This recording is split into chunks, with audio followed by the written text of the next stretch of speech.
لیکن میرے آقا ارشاد فرماتے ہیں کہ اگر اولاد اچھی ہے تو والدین کے لیے صدقہ جاریہ،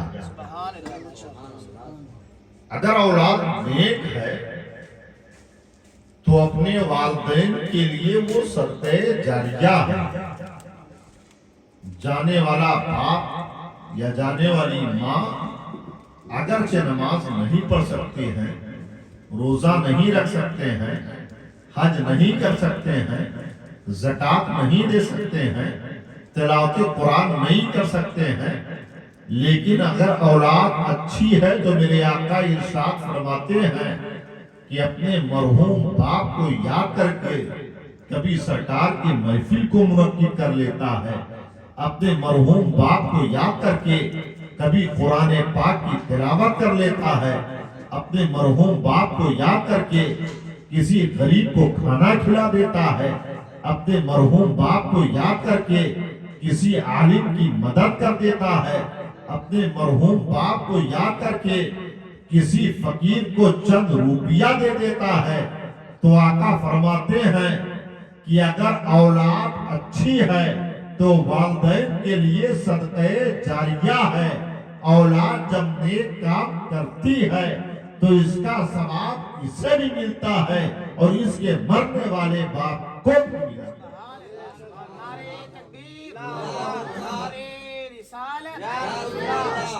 میلاد النبی مسلک اعلیٰ حضرت، نعرہ تکبیر، نعرہ رسالت، سبحان اللہ، ماشاءاللہ، بہت۔ اور نوجوانوں، جب تک والدین زندہ ہیں تب بھی آپ ان کی خدمت کر سکتے ہیں، اور جب وہ انتقال کر جائیں تب بھی آپ ان کی خدمت کر سکتے ہیں، بس خدمت کا ذرا سا رخ بدل جاتا ہے۔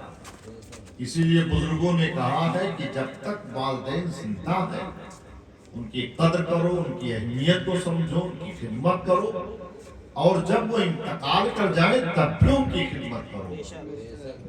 جب تک والدین زندہ ہیں آپ ان کے سر پر تیل ڈال کر ان کی خدمت کر سکتے ہیں، ہاتھ پیر دبوچ کر ان کی خدمت کر سکتے ہیں، دوا کھلا کر ان کی خدمت کر سکتے ہیں، کپڑا پہنا کر ان کی خدمت کر سکتے ہیں، اور جب والدین انتقال کر جائیں اب آپ ان کو کھانا نہیں کھلا سکتے ہیں، دوا نہیں پلا سکتے ہیں، ہاتھ پیر نہیں دبو سکتے ہیں، سر پر تیل نہیں ڈال سکتے ہیں، اب خدمت کا ذرا سا رخ بدل جاتا ہے۔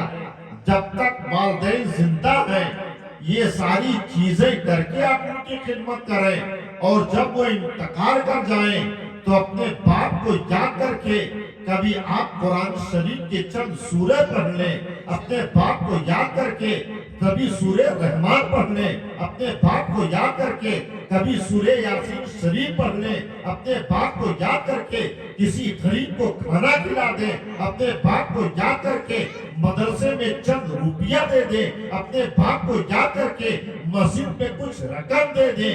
اس لیے جب تک والدین زندہ ہیں تب بھی ان کی خدمت کر سکتے ہو، اور جب وہ انتقال کر جائیں تب بھی آپ ان کی خدمت کر سکتے ہیں۔ اس لیے والدین کی قدر کرو، اور والدین کی جب آپ قدر کریں گے تو اللہ تعالیٰ آپ کو عمر میں بھی برکت دے گا، رزق میں بھی برکت دے گا، اور آپ کے کمائی میں بھی اللہ تعالیٰ برکت عطا فرمائے گا۔ اس لیے کہ میرے آقا کی حدیث ہے، احمد مختار ارشاد فرماتے ہیں جو اپنے والدین کی عزت کرتے ہیں، قدر کرتے ہیں اور والدین کی خدمت کرتے ہیں تو اللہ ان کے رزق میں، عمر میں، کمائی میں برکت عطا فرماتا ہے۔ اور میرے سرکار کی حدیث میرے آقا فرماتے ہیں کہ آپ اپنے والدین کی عزت کرو، اگر والدین آپ سے راضی ہیں تو رسول اللہ راضی ہیں، والدین اگر آپ سے ناراض ہیں تو رسول اللہ ناراض ہیں۔ بھائی دیکھو، عالم کی خدمت آپ بعد میں کریں، پیر کے پیچھے آپ بعد میں دوڑیں، کسی عالم سے دعا بعد میں لینا، ہماری دعا یا مولانا منور صاحب کی دعا یا کسی عالم کی دعا آپ کے حق میں رب کی بارگاہ میں مقبول نہیں ہے آپ کے حق میں، لیکن والدین کی دعا جس کے بارے میں میرے آقا فرماتے ہیں کہ والدین کی دعا بیٹے کے لیے نبیوں کی طرح ہے. سبحان اللہ. جیسے میرے نبی دعا کرتے ہیں تو وہ دعا رد نہیں ہوتی ہے بلکہ اللہ اسے قبول فرما لیتا ہے. ایسے جب والدین بیٹے کے لیے دعا کرتے ہیں تو رد نہیں ہوتی ہے بلکہ اللہ اسے قبول فرما لیتا ہے. اسی لیے بزرگوں نے لکھا ہے جب آپ پر کوئی مصیبت آئے، پریشانی آئے، آفت آئے، بیماری آئے تو عالم اور پیر اور فقیر سے دعا کو تو بعد میں لینا، پہلے تم ماں سے دعا لے لو، باپ سے دعا لے لو. اور اگر دل سے وہ دعا کر دیا تو بیماری شفا میں تبدیل ہو جائے گی، پریشانیوں کو اللہ دور فرما دے گا اور آپ کے حق میں آسانی ہی آسانی.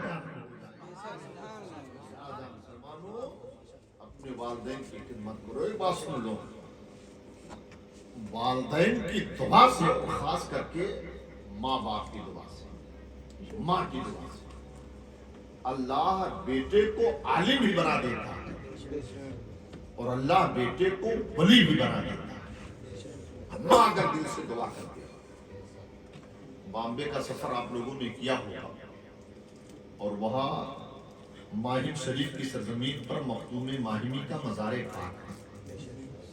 مخدوم ماہمی وہ ہے سبحان اللہ جو جن کی ماں بیوہ تھی اور مخدوم ماہمی اپنی ماں کی بارگاہ میں حاضر ہوتے ہیں اور کہتے ہیں ماں اگر اجازت دو تو میں کسی مدرسے میں داخلہ لے کر کے علم حاصل کرتا رہوں یہاں تک کہ میں عالم دین بن جاؤں. تو ماں نے کہا بیٹا میں بیوہ ہوں اور تم کو کسی مدرسے میں جانے کی ضرورت نہیں ہے. تو مخدوم ماہی نے کہا کہ میں نہیں جاؤں گا تو جاہل رہوں گا. ماں نے کہا بیٹا تم کو کہیں جانے کی ضرورت نہیں. مخدوم ماہی نے فیصلہ کیا میں جاہل رہوں یہ مجھے گوارا ہے لیکن میں ماں کے خلاف اپنے قدم کو آگے نہیں بڑھا سکتا ہوں. جو ماں نے کہا وہی میں کروں گا. تاریخ بتاتی ہے مخدوم ماہی نے اپنا ارادہ ملتوی کر دیا، منسوخ کر دیا. ایک دن ماں کی بارگاہ میں اجازت طلب کرتے ہیں. میری ماں اگر اجازت دو تو میں دریا کے کنارے گھوم کر کے آتا ہوں. ماں نے کہا بیٹا جاؤ گھوم کر کے آؤ. جب مخدوم ماہمی دریا کے کنارے گھومنے کے لیے جاتے ہیں تو کیا دیکھا؟ دریا کے موجوں کو دیکھ رہے ہیں، دریا کے طغیانیوں کو دیکھ رہے ہیں. آگے بڑھے تو کیا دیکھا؟ ایک خوبصورت پتھر ہے اور اس پتھر پر ایک بزرگ بیٹھے ہیں. انہوں نے سلام کیا، انہوں نے جواب دیا اور کہا ان کا اصل نام علی تھا. کہا علی ذرا قریب آؤ. جب قریب گئے تو یہ سوچنے پر مجبور ہیں کہ آخر یہ کون بزرگ ہیں اور یہ میرا نام کیسے جانتے ہیں، ان کو معلوم کیسے ہوا. کہا علی ذرا قریب آؤ اور روزانہ تم یہیں آتے رہنا، میں تم کو پڑھاتا رہوں گا یہاں تک کہ تو عالم دین بن جائے گا. انہوں نے پوچھا حضور آپ ہیں کون؟ کہا سنو میں اللہ کا نبی حضرت خضر ہوں. جب تم نے ماں کی اطاعت کی ہے، فرما برداری کی ہے تو اللہ نے مجھ کو تجھ کو پڑھانے کے لیے بھیج دیا ہے. روزانہ تم یہیں آتے رہنا، میں تجھے پڑھاتا رہوں گا یہاں تک کہ تو عالم دین بن جائے. ماں کی اطاعت دے، ماں کی فرما برداری دے. ایک بات ہے علی سنو، لیکن یہ راز کسی کو بتانا نہیں. اگر بتا دو گے تو پھر میرا آنا بند ہو جائے گا. حضرت خضر نے کہا کسی سے بتانا نہیں، اگر بتا دو گے تو میرا آنا بند ہو جائے گا. اب یہ واپس آئے، کہا ٹھیک ہے حضور نہیں بتائیں گے. گھر آئے تو سوچا میں کروں کیا؟ اگر میں ماں سے بتاتا ہوں تو خضر کا آنا بند ہو جائے گا، عالم میں کیسے بولوں گا؟ اور نہیں بتاتا ہوں تو ماں سے جھوٹ بھی نہیں بول سکتا ہوں. کچھ دن تو نہیں بتائے لیکن ایک دن ماں نے پوچھ لیا بیٹا علی تم روزانہ آتے ہو جاتے ہو، آخر معاملہ کیا ہے؟ دریا کے کنارے کچھ تم نے دیکھا؟ اب سوچتے کروں کیا؟ اگر بتاتا ہوں تو خضر کا آنا بند ہو جائے گا، علی میں کیسے بنوں گا اور ماں سے جھوٹ بھی نہیں بول سکتا ہوں. تو ان کے دل نے یہ فیصلہ دیا کہ خضر آئے یا نہ آئے، لیکن میں ماں سے کبھی جھوٹ نہیں بول سکتا ہوں، سارا معاملہ بیان کر دیا۔ ماں خضر آتے ہیں، مجھے پڑھاتے ہیں، یہاں تک کہ انہوں نے کہا ہے کسی سے راز فاش نہیں کرنا، میں تمہیں عالم دین بنا دوں گا۔ لیکن جب انہوں نے اتنا کہا تو پھر ایک گوشے میں جا کر بیٹھ کر رونا شروع کر دیا۔ کیا میں نے بتا دیا خضر آئیں گے نہیں، میں تعلیم کیسے حاصل کروں گا؟ تعلیم دیکھو مسلمانوں، پہلے کے لوگ علم کیسے حاصل کرتے تھے، علم دین حاصل کرنے کے لیے رویا کرتے تھے۔ رونا شروع کرتے ہیں۔ دوسرے دن جب دریا کے کنارے گئے تو دیکھا حضرت خضر نہیں ہے، پھر پلٹ کر آئے۔ آنے کے بعد ایک گوشے میں بیٹھ کر رونا شروع کرتے ہیں، بہت روتے ہیں، اتنا روتے ہیں ماں نے دیکھا میرا بیٹا رو رہا ہے تو ماں ہوتی ہے مسلمانوں، ماں خود روتی ہے لیکن بچے کو ہنساتی ہے۔ کہا بیٹا روتے کیوں ہو؟ کہا خضر کا آنا بند ہو گیا ہے، ماں میں عالم دین کیسے بنوں گا، علم کیسے حاصل کروں گا؟ ماں نے کہا بیٹا گھبراؤ نہیں۔ ماں نے اپنے ہاتھ کو اٹھا دیا اور رب کی بارگاہ میں دعا کرتی ہے، اے پروردگار میرے بیٹے کو تو بغیر استاذ کے عالم دین بنا دے اور اس کے سینے میں علم کا سمندر موسر فرما دے۔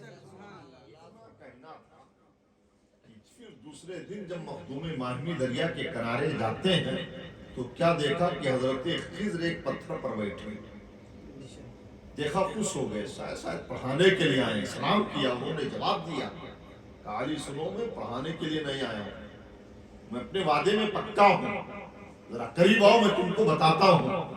جب قریب گئے کہ حضور پڑھانے کے لیے آئے تو آئے کیوں ہیں؟ کہ میں اپنے وعدے میں پکا ہوں، سنو میں تم کو پڑھانے کے لیے نہیں آیا ہوں، بلکہ جب تم نے ماں کی فرما برداری کی ہے تو اللہ نے مجھ کو ایک مستہ دے کر کے بھیجا ہے، ایک خبر سنانے کے لیے آیا ہوں، مستہ لے کر کے آیا ہوں۔ جب تم نے ماں کی فرما برداری کی ہے اور تیری ماں نے جب تیرے حق میں دعا کر دی ہے تو اللہ نے کہا ہے جاؤ مخدوم ماہمی کو بتا دو کہ بغیر استاذ کے اللہ نے اسے عالم دین بنا دیا ہے اور ماں کی دعا کے صدقے میں اللہ اس کے سینے میں ان کے سمندر کو مؤثر کر دیا۔